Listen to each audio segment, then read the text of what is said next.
वाहेगुरु जी का खालसा, वाहेगुरु जी की फतेह। आज फिर से एक छोटी सी कहानी लेकर आपके सामने हाजिर हैं। किसी ने सही ही कहा है, आशीर्वाद दिखता भले ही नहीं है, पर असंभव को संभव करने की क्षमता ज़रूर रखता है। तो कहानी शुरू करने से पहले यही कहना चाहूँगी, अगर आपको हमारी कहानी अच्छी लगे तो उसको लाइक, कमेंट और शेयर ज़रूर करना और चैनल को सब्सक्राइब करना मत भूलना। तो आज की कहानी है एक पिताजी की, जिन्होंने अपनी पूरी जिंदगी बहुत ईमानदारी से नौकरी कर कर बिताई। अब उनका नौकरी से रिटायर होने का समय निश्चित आ गया। उन्होंने अपने बेटे को अपने पास बुलाया और कहा कि मुझे तुम्हें देने के लिए मेरे पास कोई धन दौलत नहीं है, पर हाँ, मैं तुम्हें एक आशीर्वाद देता हूँ कि तुम जो भी काम अपनी पूरी मेहनत और ईमानदारी से करोगे तो तुम चाहे धूल को भी छू लो, उसे भी तुम सोने में बदल दोगे। फिर उसने क्या किया, उसने ठेला लगाकर छोटा सा काम शुरू कर लिया और वो भी अपने पिताजी की तरह अपना काम पूरी ईमानदारी से करता और देखते ही देखते उसका काम अच्छा खासा चल पड़ता और फिर वो छोटी सी शॉप खोल लेता। फिर उसी काम से उसने अपनी एक दुकान खोल ली। ऐसे ही चलते चलते वो दुकान से कई कारखाने, फैक्ट्रियों का मालिक बन जाता। जब भी कोई उसकी कामयाबी का राज पूछता तो वो उनको यही कहता कि ये सब कुछ मेरे पिताजी के आशीर्वाद से ही हुआ है। उन्होंने मुझे कहा था कि अगर तुम अपना काम ईमानदारी से और मेहनत से करोगे तो तुम अगर हाथ में धूल को भी लोगे तो उसको भी तुम सोने में तब्दील कर दोगे।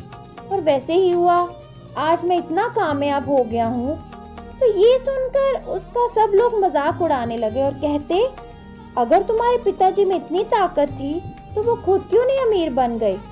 तो उसने जवाब में कहा, मैंने अपने पिताजी की ताकत की बात तो की नहीं, मैंने उनके आशीर्वाद की ताकत की बात की है। तो फिर क्या लोगों ने उसका मजाक उड़ाते हुए कहा, अगर तुम्हें अपने पिताजी के आशीर्वाद पर इतना ही विश्वास है तो कोई ऐसा काम से प्रॉफिट करो जिसमें तुम्हें नुकसान निश्चित ही लगता है। उसने कहा ठीक है। तो वो राजस्थान में लौंग बेचकर दिखाएगा और वहाँ से प्रॉफिट कमाएगा।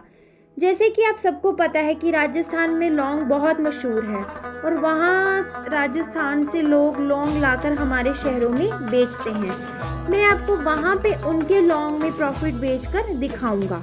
तो सभी ने कहा, अगर तुमने ये कर दिखाया तो हम मान जाएंगे कि सच में तुम्हारे पिताजी के आशीर्वाद में बहुत ताकत है। फिर क्या था, वो लौंग लेकर राजस्थान की तरफ चल पड़ा और बस जैसे ही वो राजस्थान के तट पर पहुंचा, उसने देखा वहाँ कोई राजा जी अपनी सारी प्रजा को समुद्र में मिट्टी खोद खोद कर कुछ ढूंढने के लिए कह रहे हैं। तो वो राजा जी के पास गया और पूछा कि क्या हुआ राजा जी, आपकी प्रजा क्या ढूंढ रही है। तो राजा जी ने कहा, उनकी एक बहुत ही बेशकीमती अंगूठी यहाँ पर गुम हो गई है और वो सुबह से इसे ढूंढ रहे हैं पर वो मिल ही नहीं रही।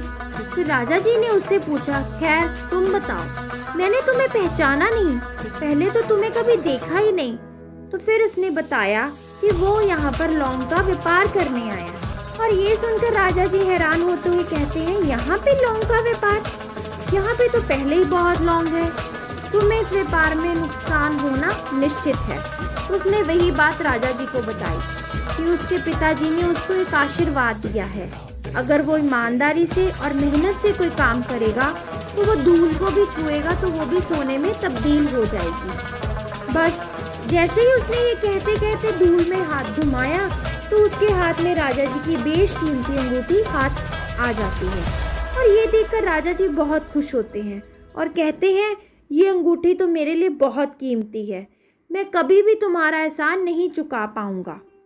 फिर राजा जी ने उससे खुश होकर कहा कि बताओ तुम्हारे पास कितने लौंग है, मैं खरीदूंगा तुम्हारे सारे लौंग, वो भी तुम्हारे मुंह मांगी कीमत पर। और इसी प्रकार उसने इस व्यापार में भी बहुत प्रॉफिट कमा लिया जिसमें नुकसान निश्चित था। तो अंत में इस कहानी से हमें ये शिक्षा मिलती है कि आजकल लोग सिर्फ धन दौलत इकट्ठा करने में ही लगे हैं। किसी के पास अपने बड़ों से, अपने माता पिता से आशीर्वाद लेने का भी समय नहीं है। किसी सच्चे आदमी की दुआ और सच्चे दिल से दिया गया आशीर्वाद आपके नामुमकिन काम को भी मुमकिन करने की क्षमता रखता है। तो हमेशा जिंदगी में अपने बड़े बुजुर्गों, माता पिता और अपने गुरु से आशीर्वाद लिया करो और उनकी